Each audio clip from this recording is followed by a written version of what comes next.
sudah Ya, Bang. selesai melaksanakan pemeriksaan tadi di unit Jatantras ya. Jadi Mbak Emilia diberikan 25 pertanyaan hari ini. Semua sudah dijawab sesuai dengan fakta dan adanya. Tinggal nanti saksi-saksi pendukung akan diperiksa dalam waktu dekat. 25 pertanyaan itu terkait apa aja, Bang? Terkait dengan pemalsuan. Pemalsuan. Tadi dilampirkan juga barang bukti baru.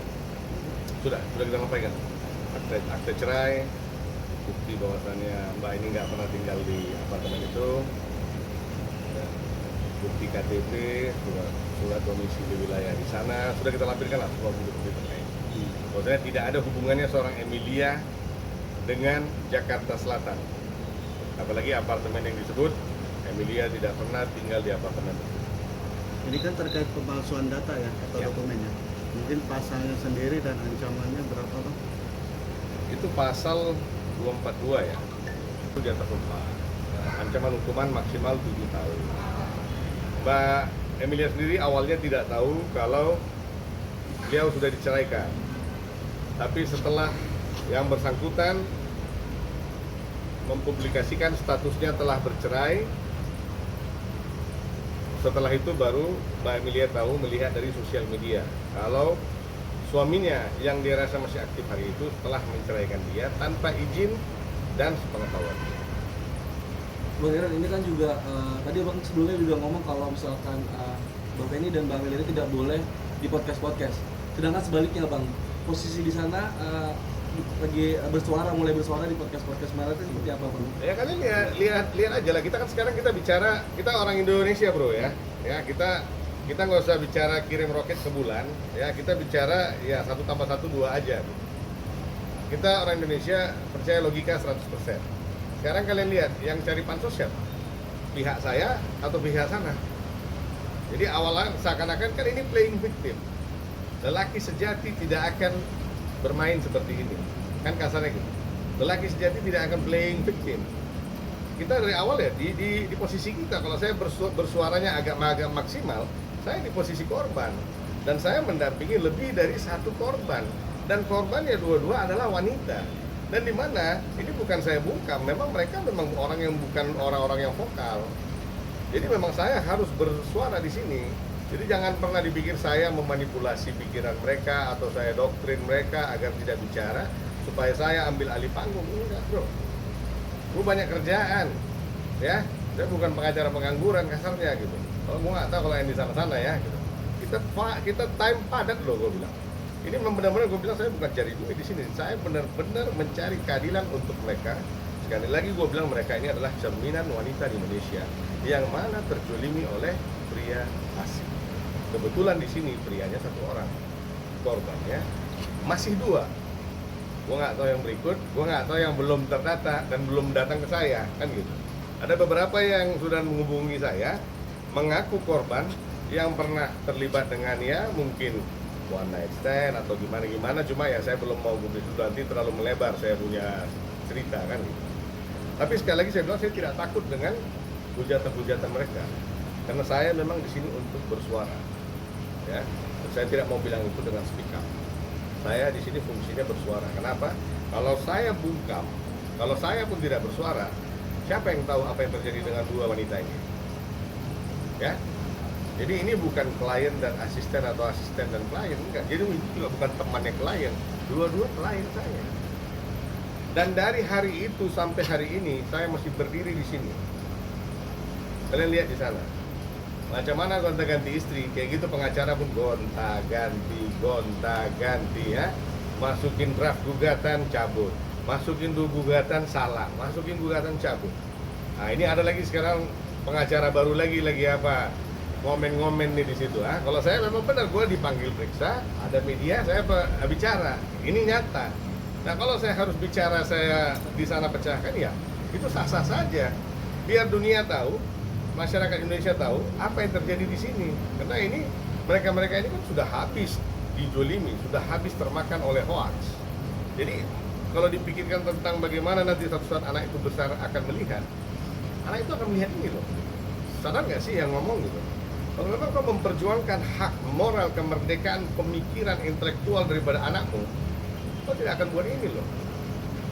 Dan kalau kau memang benar-benar manusia lelaki yang siap mati untuk anak, kau nggak akan tinggalkan ibu kandungnya. Pahit manis pasti kau jalani di dalam rumah itu. Kita juga suami-suami yang sudah punya istri dan sudah punya anak lah. Kita bukan anak-anak sekolah di sini kan. Jadi nggak usah deh, gue bilang. Dan singkat aja, kita bro, ini bukan bicara sombong, bukan bicara apa ya. Tujuan saya benar. Tujuan saya bersih. Siapapun selagi manusia itu halal, pasti saya halal. Ya. Dan yang paling penting, kita rakyat Indonesia, kita warga negara Republik Indonesia. Kalau kita dengan kebenaran, dengan penuh kebenaran, fakta, kita kalah sama orang asing, berarti kita belum merdeka. Ya, udah itu aja intinya. Kalian garis bawahi kata-kata saya. Bapak ini melihatnya gimana Bapak podcast tersebut, bahkan bisa dibilang agak sedikit memojokkan Bapak ini? Ya pastilah, malu juga iya, sedih juga pasti juga. Mbak Feni, kehadiran Mbak Feni sini semacam ada sebuah tanggung jawab moral juga kayaknya ya. Apa bang? Sorry. Kayaknya kehadiran sini bukan hanya sekedar pendamping, tapi juga ada tanggung jawab moral kayaknya ya, seperti itu ya. Tuh. Memang melihatnya seperti apa sih sebetulnya di kasus yang samakah atau bagaimana? Dari Dia di awalnya juga Penny dengan Mbak Emilia ribut kenapa? Kan karena seseorang. Ributnya kenapa? Kan pasti karena ada penyampaian dari sisi sini kepada sisi sini terkait Mbak ini kepada Mbak ini. Nah, waktu fakta itu kan seperti asap hitam Mbak ya. Pada saat asap itu habis, kan reality akan terlihat. terungkap fakta ya. Pada saat mereka lihat realitinya ternyata tidak sama dengan pembualan hari itu, ya logika akan mulai bekerja. Ya. Kalau dibilang cinta, kalau dibilang bucin, saya nggak sepakat dengan bucin. Cuma ya, semua orang punya keyakinan Pak. Kalau semua orang tidak akan sama dengan semua orang, ya, atau satu orang tidak akan menjadi orang jahat kepada semua orang. Tapi pada saat satu orang mengulangi kejahatan yang sama, maka orang itu akan disebut apa? Di dalam hukum aja kita lihat perilaku seseorang yang berbuat kejahatan pertama kali dengan mereka-mereka yang sudah punya riwayat residif itu beda loh penanganannya. Kenapa? Mereka sudah mengulangi. Perbuatan yang sama. Berarti efek jerah itu sudah tidak maksimal kepada mereka. Inilah yang dibahas. Ini udah dua. Oke. Bang, untuk kedua klien lawang ini apa masih terbuka restorasi justice, Bang? Apa? Perdamaian. RJ. RJ-nya. Kalau saya bilang RJ apa yang mau di RJ-in? Ya kembalilah kepada ini, Mbak mau Ya, apa, makanya. mau apa berdamai Mbak? Mbak mau berdamai atau mau keadilan? Keadilan. Nah, Penny mau berdamai atau mau keadilan? Keadilan bang. Mbak, kalau Mbak Penny kan nilai kerugiannya lumayan ya dari materi. Kalau Mbak sendiri berapa kerugiannya? Miliaran. Kalau secara nominal, saya rasa nggak usah dihitung secara nominal. Tapi Mbak ini sampai jual tanah warisannya untuk membelikan barang-barang kepada beliau.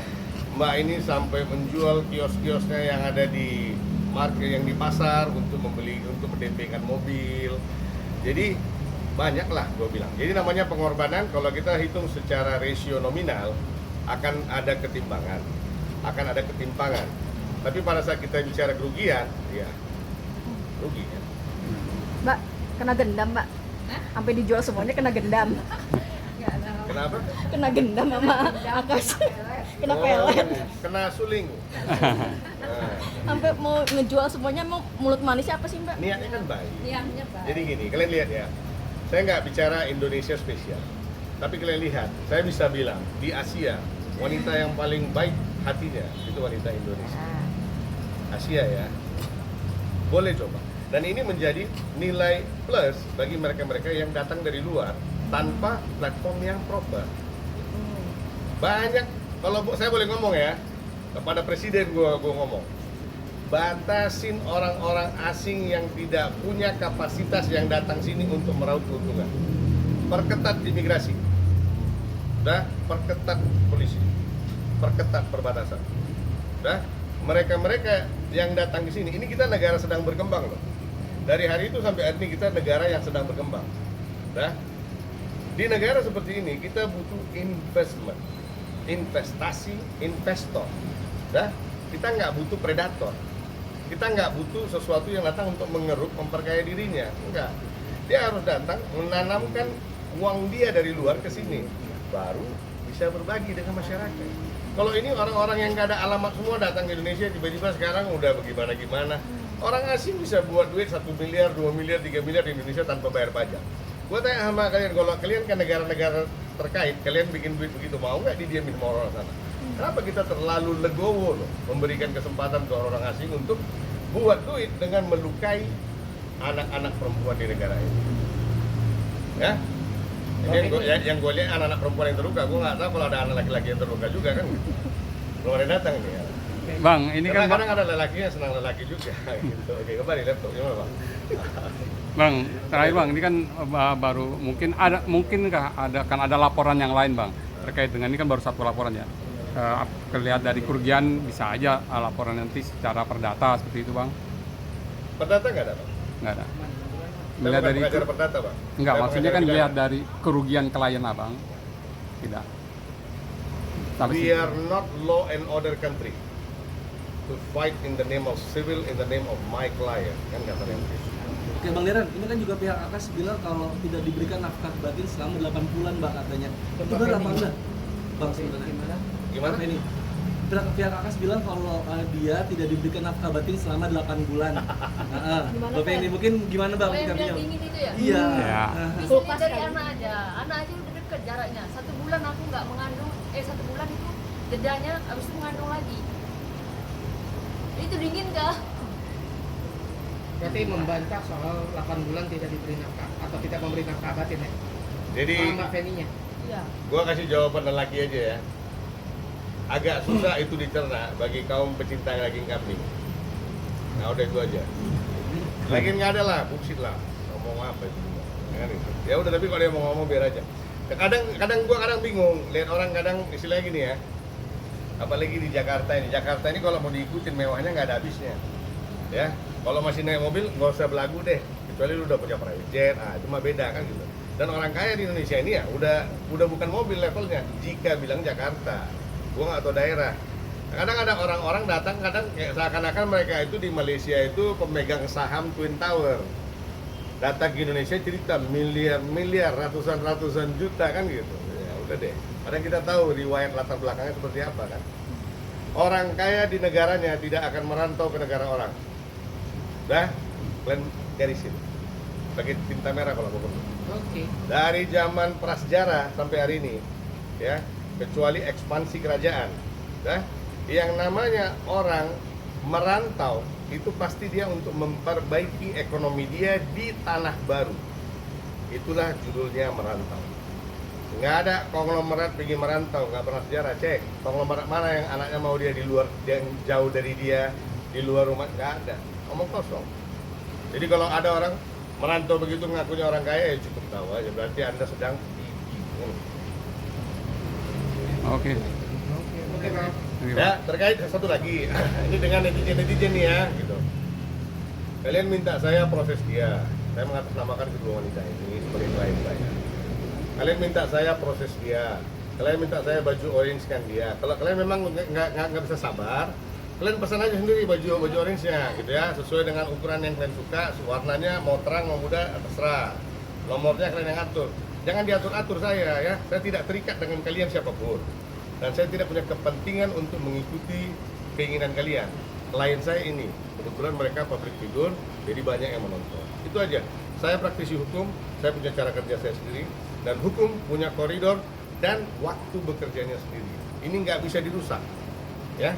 Jadi ada istilahnya satu pepatah tua yang mengatakan, kau tidak bisa melahirkan satu anak dalam 1 bulan dengan menikahi 9 wanita, nggak bisa, ya.